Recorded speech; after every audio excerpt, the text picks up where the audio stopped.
Bashkia Roskovec ka dorëzuar çelësat e apartamenteve të reja 29 familjeve të pastreha, duke u dhënë fund viteve të pasigurisë, pritjes dhe kushteve të vështira të jetesës për 10 qytetarë. Për këto familje, çelësi i shtëpisë së re nuk është thjesht hyrja në një apartament, por fillimi i një jete më të sigurt, më dinjitoze dhe me më shumë shpresë, është shprehur kryetaria e Bashkisë Roskovec Majlinda Bufi. Sipas saj, pallati është ndërtuar në bashkëpunim me Entin Kombëtar të Banesave, ndërsa theksoi se ky investim shënon një moment të veçantë për qytetin, pasi për herë të parë ndërtohet një pallat i dedikuar ekskluzivisht për familjet e pastreha, duke prekur drejt për drejt jetën e njerëzve që prej vitesh prisnin një zgjidhje reale për strehim. Këtë festës së ndrimit të viteve dhe festës së fund vitit,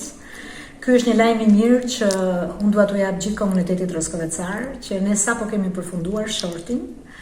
për shpërndarjen e apartamenteve të gjithë familjeve përfituese, si atyre 1+1 dhe atyre 2+1, të 29 në total, nga pallati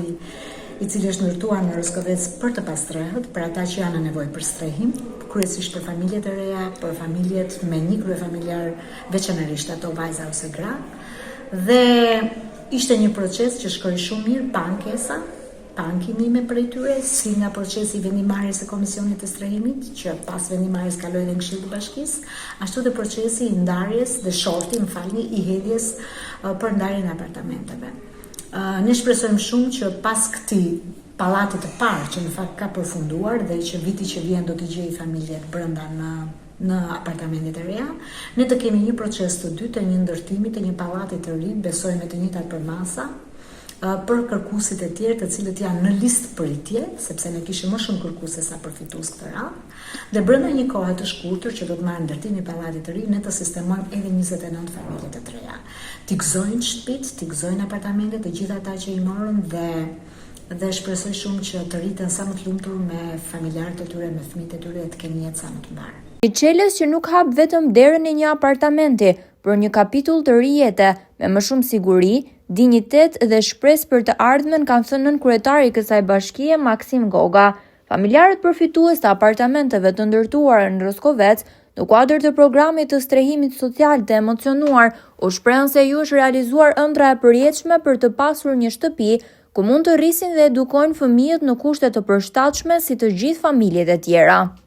Jetesë të këndshme në atë apartament të ri, është apartamenti i parë i ri që shpërndahet nga Bashkia e Roskovecit. Uroj shumë mbarësi 2026 dhe paqe të gëzime familjare në apartamentet e reja.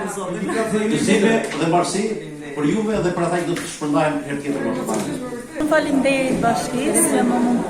që më plotësoi këtë dëshirë. Kjo ka qenë një ndër që e kemi pasur gjithë si familje, na u realizua, ju falenderoj gjithve, bashkinë, stafin, gjithë ata që kanë bërë këtë kontribut. Shumë faleminderit. Investimi me vlerë rreth 88 milion lek me TVSH është financuar nga qeveria me synimin për të garantuar jo vetëm mure dhe çati, por edhe siguri, stabilitet dhe integrim social për fëmijët në nevojë, është shprehur gjithashtu kreu i organit ekzekutiv të Bashkisë Roskovec, zonja Bufi. Pallati për familjet e pastreha në qytetin e Roskovecit është ndërtuar nga firma Shëndëllia, zbatuese e projektit e profilizuar në ndërtimin e objekteve cilësore dhe funksionale, sipas standardeve bashkëkohore të banimit, që krijojnë kushte të denja për një fillim të ri për familjet përfituese.